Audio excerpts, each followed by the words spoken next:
Hi guys, this is Maria Corazon Tuba from Online Business Venture.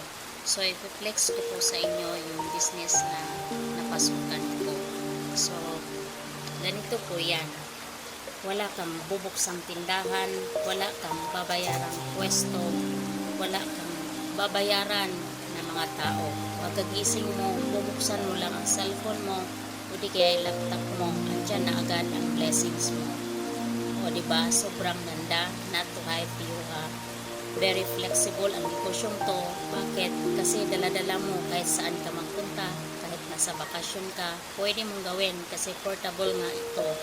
Kaya saan ka ba makakita ng ganitong negosyo na ikaw pa ang manage ng oras mo, wala kang boss kasi ikaw man ang boss sa sarili mong negosyo. Alright? Sa simpleng paghaw mo, pwede kang magkaroon ng negosyo. So, limited slot lang ito sa may gusto.